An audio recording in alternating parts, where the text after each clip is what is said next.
It is so frequently when the front of your mind is busy with one thing that you free up the other part of your mind to actually do that breakthrough thinking. And for some people, it is driving. For some people, it's walking, it's showering, it's doing the dishes. It's lots of things. Or it can simply be, I have 2 different engineering tickets to work on. While you're working on one, you think, I know exactly how that table joint should work on the other thing that's massively more efficient. But when you're staring at it, you don't think of it. So that's one of those things that I think is very interesting as you start to learn how to have that interdisciplinary thing is do one thing when you're stuck on the other. And it's amazingly the back of your mind goes, thank you for letting me do the important work.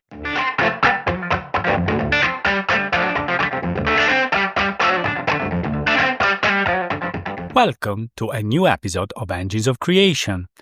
I'm your host, Christian Mastrodonato. In this quite different episode of Engines of Creation, we welcome Steven Puri, the founder of Sukha, who brings a unique blend of experience from both the film industry and technology. Steven shares with us his fascinating journey from being a software engineer to becoming a senior executive in motion picture studios, and now leveraging that interdisciplinary knowledge to develop AI-driven solutions. We explore how crossing boundaries between fields can unlock creativity and innovation, especially in an age dominated by AI. We discuss also the importance of context and conditions that foster success, emphasizing how constraints can actually enhance creativity rather than stifle it. The conversation then shifts to the challenges of maintaining focus in a world filled with distractions, particularly from technology. Steven introduces his vision for Sukha, an AI-powered app designed to help users reclaim their time and attention, allowing them to focus on what truly matters in their lives.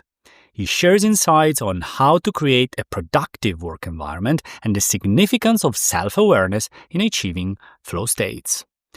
Please don't forget to follow Engines of Creation and leave us a rating and a review. And don't hesitate to share this episode on social media and with friends and colleagues who might be interested. This podcast counts on you to grow and help other people to understand and embrace complexity, to innovate and create. And now, let's go!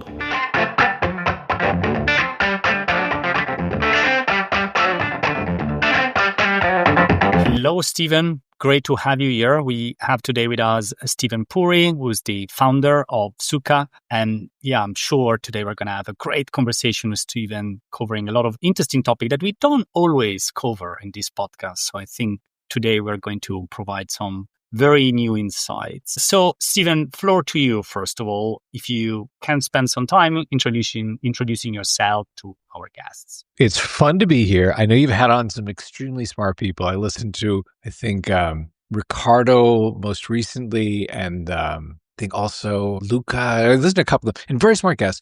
The thing that I think would be interesting for listeners today to understand is that a lot of the lessons that I bring, that we're going to talk about how we apply artificial intelligence, they come from film. And I don't think I've had anyone on before that's been a senior executive at a couple motion picture studios, but was also a software engineer beforehand. So sort of like had my whole film experience through the lens of, well, I'm a little code monkey as a child, and now I'm producing films, and then got back into how can I build tech solutions that are AI forward, based on things that I learned in film. I hope it's engaging for your audience. Thanks a lot. And you really started from the most interesting point, I would say, about your profile, which is this interdisciplinarity and the fact you managed to work in technology and you managed to work in creative industries. I had the pleasure, to be fair, to meet people like you who have this ambidextrous brain, we can say.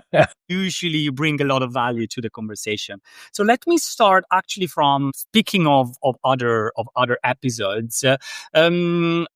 Some time ago now, we had a very interesting interview with Gianni Giacomelli from MIT. Well, Gianni was speaking about AI and generative AI, but he made the point that a key value for a leader is what he defined anti-disciplinarity. So really not having a discipline, but being able to span across multiple disciplines. And he named it as a superpower, especially in the age of AI. And so I really would like to understand from someone like you, who sounds like you have this superpower, how this is going to help. Being able to span disciplines, where's the potential there, and what we can learn from this approach. That is very flattering. I'm not going to pretend that I have superpowers, but I am going to say I have been very lucky to work around and with people who are at the top of their fields. And in that have definitely learned some things that have helped me in my career. So when you talk about that interdisciplinary brain, I'll tell you, I think this is true across almost every kind of problem solving. When you are absolutely fixated on the thing right in front of you, it is very easy to go into the box of what constraints have stopped other people from solving it. But when you step outside and you actually have experiences in other fields, some of those techniques, some of the ways you teach your brain to learn problem solving, when you go back to that first problem, you're not constrained to that box. And then suddenly you see how to, to use a metaphor, to cut the Gordian knot. And you have a sword to say, let me get to the heart of this, not let me try to untie it like everyone else has. That's really interesting. And I can definitely see the value from the point of view of creating new ideas. But is it possible to embed these into your daily practice? Or is it something more for a workshop? I don't say. It's actually something I learned when I was just coming out of college. I went to USC, and this was my segue from being a software engineer, because I was a junior software engineer at IBM. I made money through college working on the side at IBM. And I segued into a company that was making trailers and music videos and commercials for films. And it was sort of a backdoor because they needed computer graphics and I knew engineering, but I also had a lot of friends who were in the cinema TV school. So I sort of understood like what the needs were for filmmakers. So I was there in that Venn diagram where filmmaking and engineering kind of intersected when film went digital. So I tell you this because something I witnessed, I was very lucky to see at a young age, was the way in which the creative brain works. And I do not believe that we label engineering or AI or these sort of scientific pursuits as non-creative. They're very creative. Yes, you don't end up painting things on walls or sculpting things out of marble, but you're absolutely looking for the new way to solve something difficult. So here's a lesson I learned. I, at the time, was running the department that would get movies in. We did a lot of Warner Brothers and Buena Vista movies, which is a Walt Disney Company. So they looked at us as a preferred vendor. We'd get the movies in months before they came out, and they're often rough cuts, and I would assign them to the writer-producers. And it was their problem to figure out how to sell this movie. Oh, we have an F1 movie coming out with Brad Pitt in it, and we think it's going to appeal to this audience, So the company was owned by these two guys who are awesome. One of them is still a very good friend of mine. One sadly died. And so Jeff comes to my office, and he always calls me Stevie. So he goes, Stevie, do you know Bart? And I was thinking for a moment, and there was a guy who worked as a runner, like delivering tapes around Hollywood named Bart in the company. And I'd met him once or twice, I was like, Bart, the guy in the vault. And he said, yeah. I said, yeah, I've met him. He goes, have you ever given him a movie to figure out how to sell it? And I was like, I hadn't. We're talking about the same guy who drives tapes around Hollywood, right? And he said, yeah. And I said, okay, you know what? You're the owner of the company, one of the top, guys in trailers in Hollywood. If you have a sense of this guy, I will happily give him a trailer. He's like, great, thanks, Stevie. He leaves, right? So 2 days later comes to my office. He goes, okay, Stevie, what did you give Bart? What'd you give Bart? And I named some Warner Brothers title that had a deadline like a month from now. So if Bart comes out and says, I can't do this, I could assign it to a pro, right? So I named the title, and Jeff said, what else did you give him? I said, well, Jeff, he's never written a trailer for a movie before. I gave him one title. I want to blow his brains out, And he said, Stevie, let me teach you something. It's always about the other thing. He said, the thing that you think you're thinking about, you're going to have the worst ideas on. But if you don't give yourself something to think about, it doesn't free up the back of your brain to come up with the great idea on the other thing. So he's like, if you give him one movie, he's going to sit there and write the most boring trailer while he's got sweat dripping down his temples trying to make a good one. You need to give him something else. When he's writing that trailer, he has the great idea in the other thing. That is how you get chocolate and peanut butter. Oh, Reese's Cups, like that sort of thing. And I have to tell you, in my entire film and engineering careers, I have seen that proven hundreds of times. It is so frequently when the front of your mind is busy with one thing that you free up the other part of your mind to actually do that breakthrough thinking. And for some people, it is driving. For some people, it's walking, it's showering, it's doing the dishes. It's lots of things. Or it can simply be, I have 2 different engineering tickets to work on. While you're working on one, you think, I know exactly how that table joint should work on the other thing that's massively more efficient. But when you're staring at it, you don't think of it. So that's one of those things that I think is very interesting as you start to learn how to have that interdisciplinary thing is do one thing when you're stuck on the other And it's amazing when the back of your mind goes, thank you for letting me do the important work, you know? I love this story. And it makes me think a lot about, I would say, one of the hurdles on working more on the technology engineering side. Because as you mentioned, a lot of technology problems are still creative problems and they require the creative element. But I feel sometimes in technology, there is, let me call, death by process or death by methodology.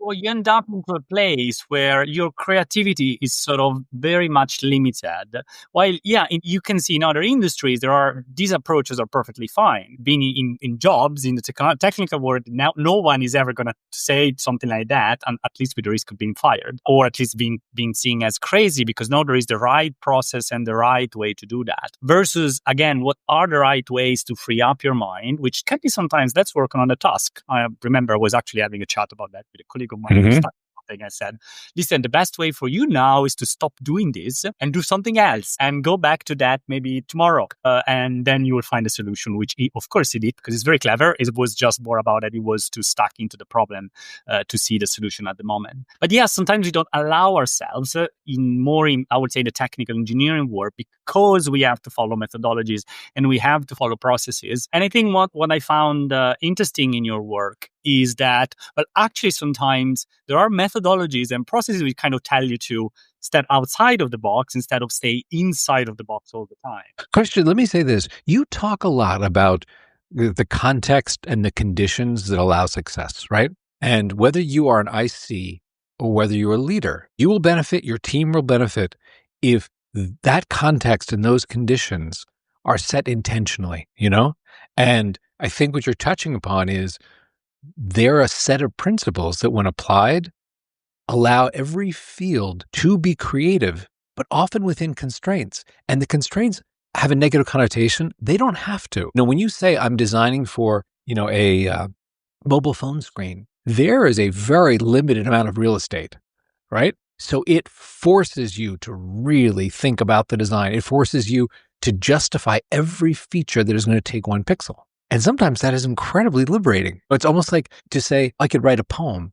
Well, you know what? Write a haiku. It's 17 syllables. Every syllable needs to carry its weight, as opposed to I'm going to write a 14-page, rambling, rhyming, thing. I think you touched upon that, and it really is one of the reasons I was very excited to be on your pod. Was I agree with you completely. The context and conditions are so important to set you up for success in whatever, métier. Yeah. Constraints in the what you have to do are, as you mentioned, actually liberating in many cases, because it's really like they force you, I need to really come up with something different. What I realize is that in a lot of situations, though, we constrain ourselves in how we do things. We test the place where actually there are so many other tools that we could use and we don't, to get better, come up with new ideas, or just free up our minds. As you mentioned, it's just about the other thing. It's all about the other thing. That's it. We need those tools and little tricks or big tricks to change the way how we do things, to kind of escape from those constraints that actually can be very valuable, because life is about that. We have a lot of constraints around us, but still we don't necessarily have constraints in how we come up with things. I think that kind of leads us to the next phase of our conversation. Ooh, okay. What's the next phase? Which is attention. I think nowadays this job is becoming this job of creating new things, or instead of doing any kind of work, is becoming harder and harder, because it's not only about finding new tools, but also we realize that the space in our brain is sort of getting smaller and smaller and smaller, because we are constantly distracted. And I remember many years ago when I started working, that I could stare at the screen. Okay, in case of the developer, I could stare at the screen for hours. I'm not advocating this to be a safe thing to do. Everyone should sort of step out for 20 minutes and whatever. But it's just to say that there were no notification. The mobile phone might be sending you a text every few hours, and you could focus on whatever. It was easy to focus. Nowadays, whatever we do, we are constantly bombarded, and our attention is diluted. How do we go about that? I think is it fair to say there are a lot of smart people at the moment kind of spending all their time trying to steal our attention? Embedded in your question is the answer, and you know that. So I'll tell you one of the things that's really hard for Laura and myself. My wife is the head of product for a large bank in the United States. And one of the things that's hard is we've had and still have a lot of friends where if you were to sum up what their job is working at, some used to be at Twitter, some are still at Meta, and some are still at TikTok, their job is simply to steal people's lives. Let's put it very succinctly. It is, hey, we can offer this service for free because we take time out of people's days and show them ads and we monetize that. If you can get one more second of time on site, time in app, we will make you incredibly wealthy. That is the company's proposition to some of the best designers and engineers on earth. And now when you augment that with AI that is continually optimizing, it is insane. You know, the famous Chamath, talk where he's like, we just A/B tested everything. In the early days of his tenure at Facebook, he's like, we just A/B tested whichever one. We then made that in part of a new A/B test. We just iterated A/B test to figure out if that button were 1% wider or 1% more green, or this was 1% more that, could we get you to spend more time in Facebook, right? And it's one thing to do if you're saying, you know what, can we make the human race 1% more productive, 1% happier, 1%, healthier? It's another thing to say, can we steal 1% more of your life, right? So the answer to your question is yes. And it's even harder because it's not just guys like Chamath who's made his billions. It's now AI, which is almost infinitely scalable. If you dismiss some of the constraints around compute and prices and stuff, like AI scales very quickly and it is very good at stealing your attention. So that's, as you know, that's a lot of why I wanted to start an AI first company to help us focus, to help us actually leverage AI to be healthier, more productive. And we can talk about that. Yeah, absolutely. I'm really interested to understand better the methods and ideas that you've been working on. It's interesting also the concept of, let's call it AI against AI, which is fair enough. Okay, a lot of people are using AI to, as we discussed, steal our life or steal our brains. Can we use AI to protect us from that? I think it's a very good motivation and a great idea. Let's go and talk a little bit more about that. Let's start from the name, though. So as we sort of alluded at the beginning, so your company is called and your application is called Sukha. So what's the name is coming from? The name actually came out in a very strange way. I'll tell you this. So I was very focused on how do we build this and had an early version that was running. And Laura and I got married and we were heading off on our honeymoon. And Laura and I do a lot of yoga. It is an important part of our life. I met her in yoga. I married the girl to the mat on my left, right? So the moment we were flying, we went to Bali and I was talking to Laura and I said, I'm struggling to come up with a good name for this. I have every bad name.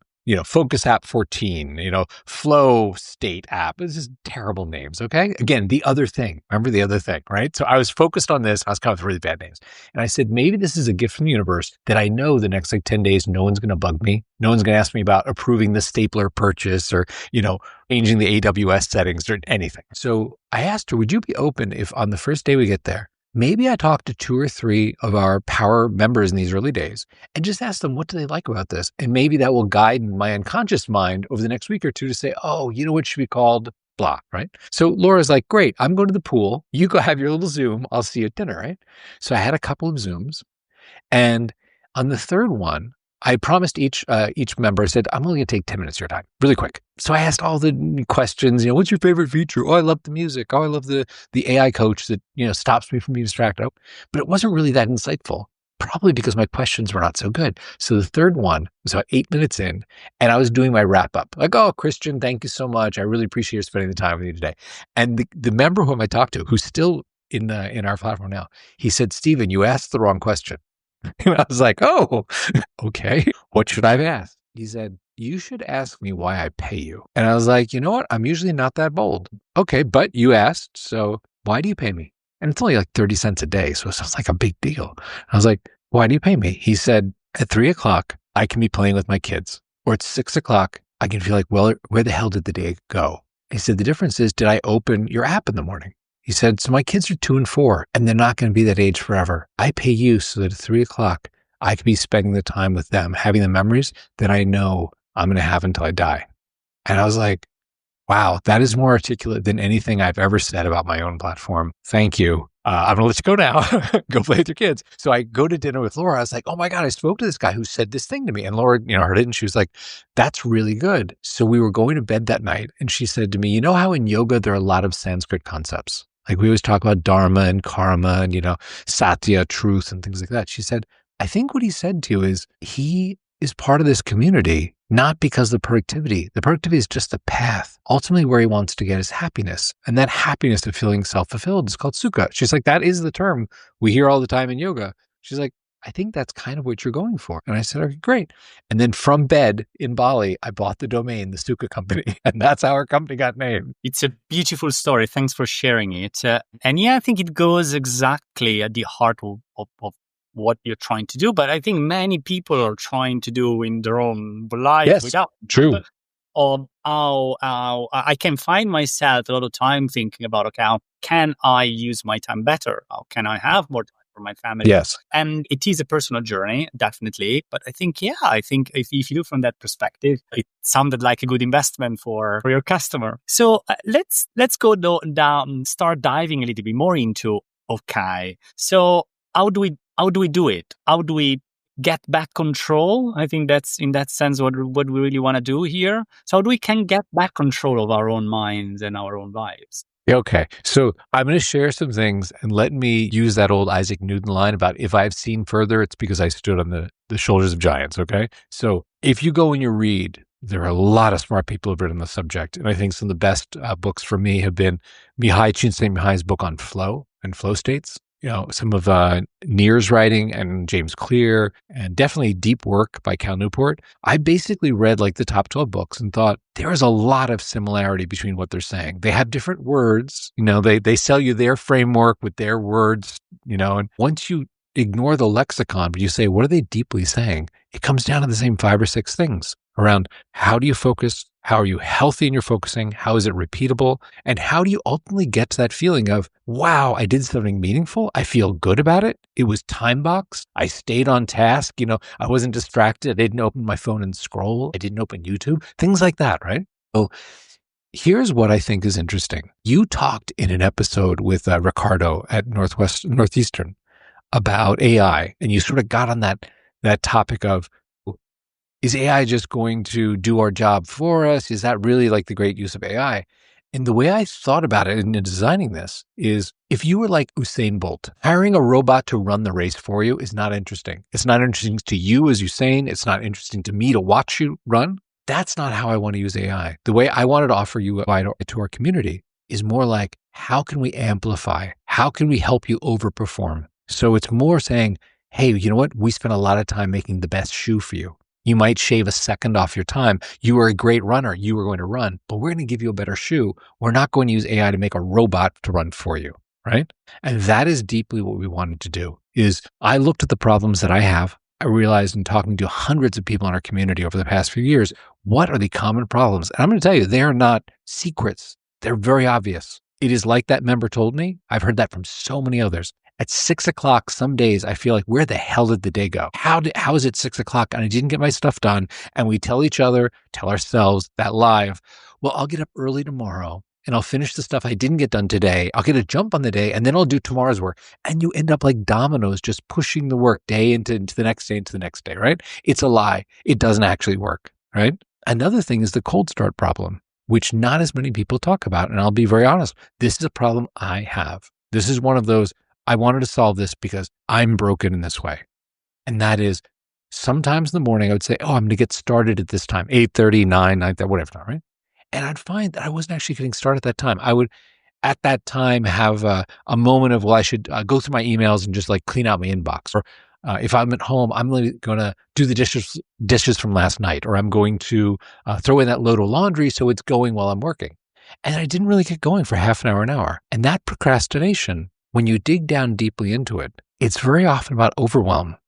And I'll tell you, it's 2 kinds of overwhelm. It is, you look at your task list and you're like, I don't even know where to begin. There are so many things on this list. Where do I begin? And it paralyzes you. Or there's something on your task list that you know you need to do, but it's so large. You're like, oh, so when you put on your task list, oh, I need to write my book. You're not going to write your book between 9 and noon this morning when you go to lunch, right? When you look at your task list, there's 17 things. You're not going to do 17 things. One of the things this is actually hard data. One of the things we learned in our platform is if we allow people to see 3 things and only 3, they have a better chance, 7% better chance of doing all 3 than if we let them see their entire task list, they will do less. It's the exact same amount of time they spent, but it's simply the feeling of when you see up to 3, you're like, I can get this done. And that positivity leads you into a healthy sense of like, I'm good at this. And when you feel positive, you accomplish more. And you radiate that to your team.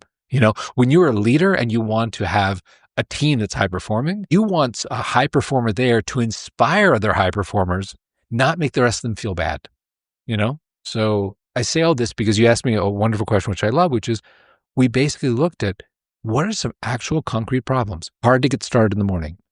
6 o'clock, where the hell did the day go? And said, how could AI be used to be that shoe on Usain Bolt to help you overperform?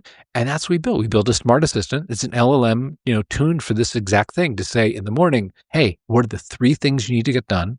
If there's something on there that's not achievable, it helps you break it down. Hey, guess what, Christian? I see you having there write your book for 22 hours, right? How about today's task is outline chapter 3. I know you've already done chapters 1 and 2. And what if we say half an hour for that? And then suddenly it's achievable. And then you are like, oh, when I was driving yesterday, I had an idea for chapter 3. I could absolutely outline that in half an hour. And when you get that done, you feel good. And that rolls into the next thing. And it rolls into the next thing. And you look up, 2 hours have gone by. You can take a healthy break, go for a walk, refresh your mind, and you feel great. That sounds great. And I can see the dream for many people. A few questions, probably definitely one for our listeners, because I understand that your approach is deeply based, and you actually alluded to the book, to the flow approach. Oh, it's fantastic. Probably might make sense if you could give in a few words what is management. Oh, yes. Thank you. Okay. So I apologize if I use that in shorthand. There is a common state that people get into, often high performers. And Mihai Csikszentmihalyi, Hungarian, psychologist, he studied it. He said, this is common across artists, athletes, like all these different people. How do I figure out what this thing is? Where some people call it the zone. Like there's that famous Michael Jordan quote about when he's in the zone, he's like, it's just me and the ball. There are no stands. There's no other player. It's just me and the ball, right? Or the Picasso one about he stayed up all night, and I'm paraphrasing here, but he's like, I stayed up all night. I forgot to go to the bathroom. I forgot to drink water. I didn't eat dinner. But hey, like I made Guernica. What do you think? Do you like it? That sense of being lost in the work. And he said it almost is like your efforts get magnified and they carry you along. And that's why he came up with the word flow, was he said it's almost like you get on a river and you are carried along in this momentum of being in this highly concentrated state. And that's where the term flow states come from. And it is true. When you've experienced it, my first experience was on a plane. There was an American Airlines flight. The Wi-Fi was out. No one could talk to me. I remember thinking, how can we be landing because we just took off? Something's broken. Something's not right. I looked up, 2 hours and 40 minutes had gone by. I had no idea, but I had to do some mock-ups in Figma of a new flow we were building. They were all done. We were in San Francisco. I thought we had just taken off in Dallas. That was my first experience where I was like, this is amazing. How can I do this again? And how can I offer this to other people? And that's what we aim for. Thanks a lot. And I think that's very helpful to give an idea to our listeners. I have a couple of questions, which are kind of coming out of what you're talking about. And just to try to understand how we can embed this in our daily life. One thing is, again, let's start from, this is my personal experience, but I know it's not my only personal experience. It is meetings. You start the day with, I want to do this, and that, but then you end up into, you are your diary spread out of a meeting here, meeting there, and it's very difficult to find structured time to say, okay, now I'm going to isolate and focus. So how do you deal with that? Is it something? Okay. Let's go back to one of your favorite words about conditions, right? So as a leader, if you have experienced a flow state or you have led people who've gotten a flow state, it may be that 10x engineer who, when you leave him alone for 3 hours or you leave her alone for 3 hours, writes the new feature that suddenly the entire company's talking about, right? If you want to create that culture in your company or you want to create it for yourself, you can't be interrupted. So either you as an IC needs to say, hey, I have this time. It is sacred. I'm not going to reply to your Slack right now. I'm not going to be in email every 5 minutes returning all my emails. I'm not going to come to that meeting.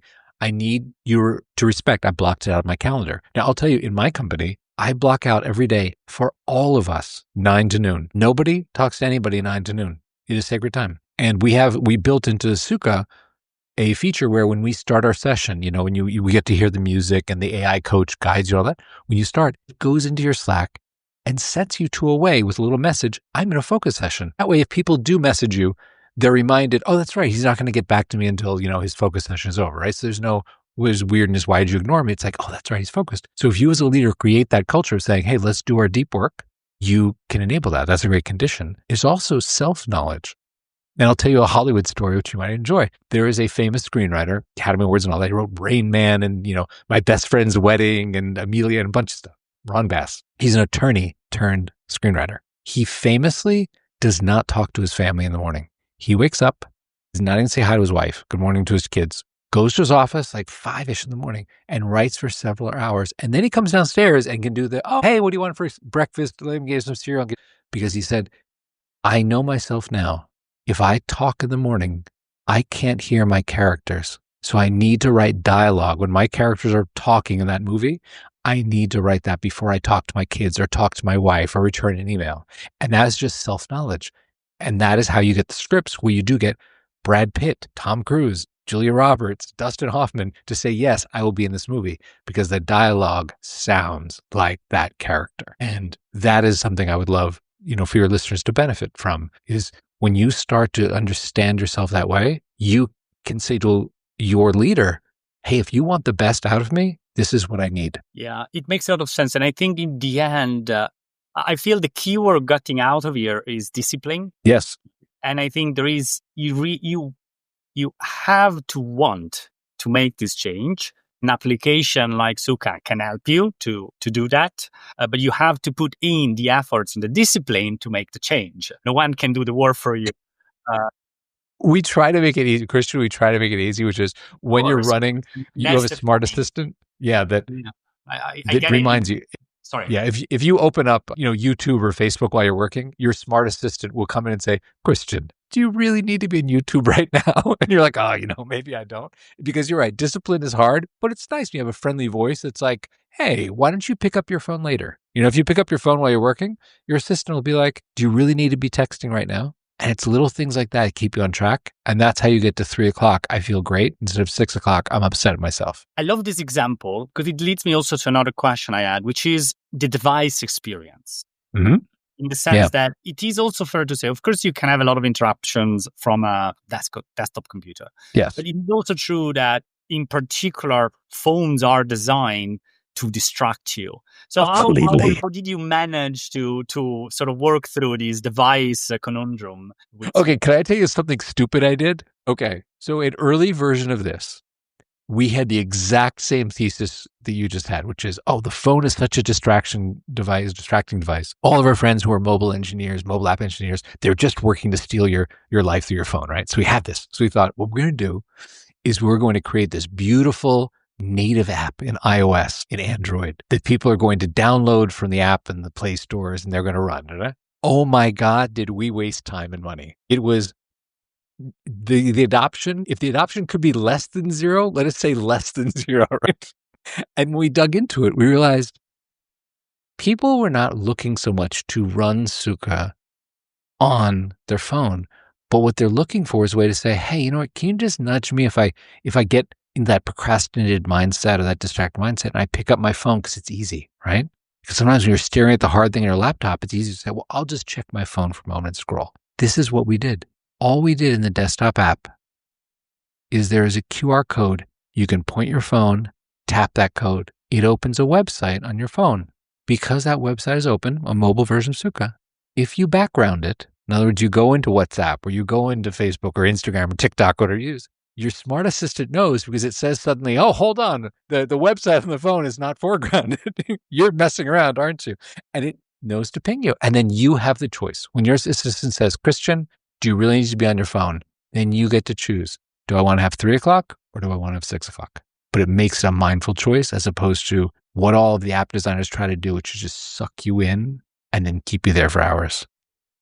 It's a great idea. Speaking of creativity, that's absolutely a great idea. And yeah, it's really what we want to do here to change, and we need to break our patterns. And that's and have a good coach to do it, whether it's a human coach or not. And by the way, I make one platform that helps people. There are some other fantastic platforms out there that do, and there are some human coaches that do.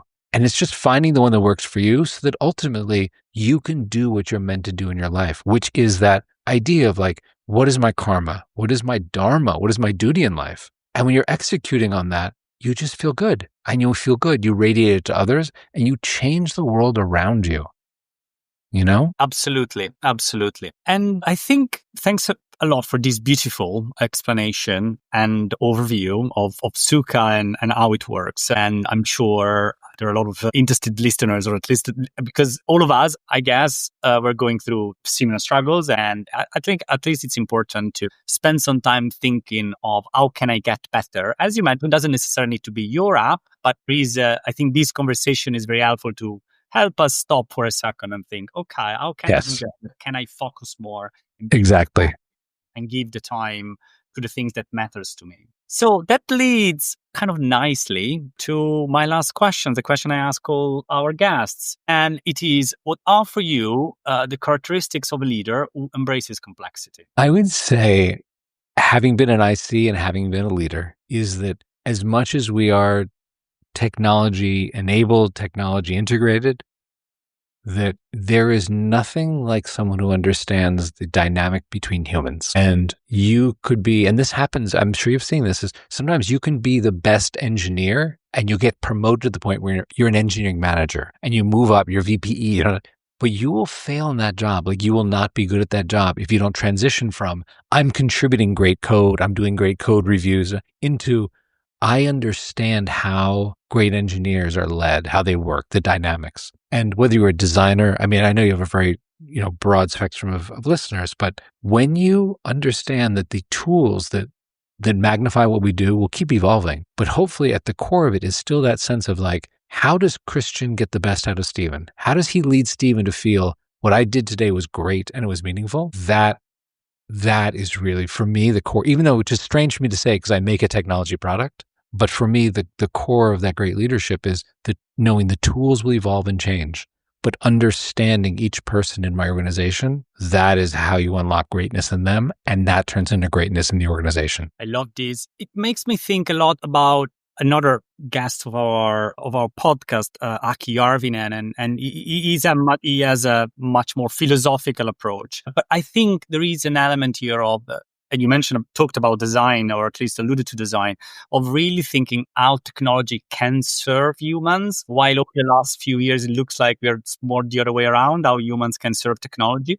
And I think, there's definitely here something to reflect upon, which is great. Thanks a lot, Steven. You gave us a lot of things to think about after listening to you, and a lot of things to ponder, I guess, on how we can get better at using our time, how we can get better to understand other human beings.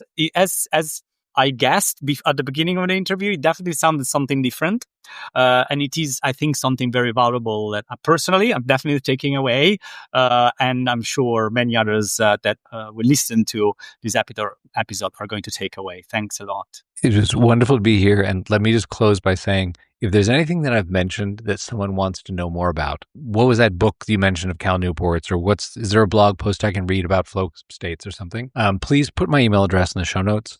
I'm very open to helping anyone who wants to learn more about something about this. I'm going to have my first child in a few months, and it's definitely focused my mind in what do I have to give that I can give back, and create the world that, my children will live in. So please include that. And it doesn't have to be anything related to the product that I make or the company that I run. It could simply be, I want to learn more. Where can I go? And I work very hard when I'm not on vacation or, on a plane to return my emails in one day.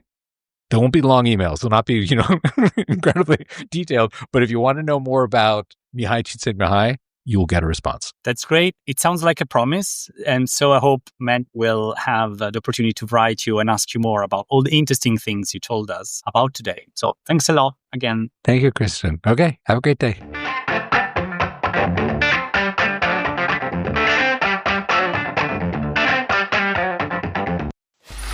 Free audio post-production by alphonic.com.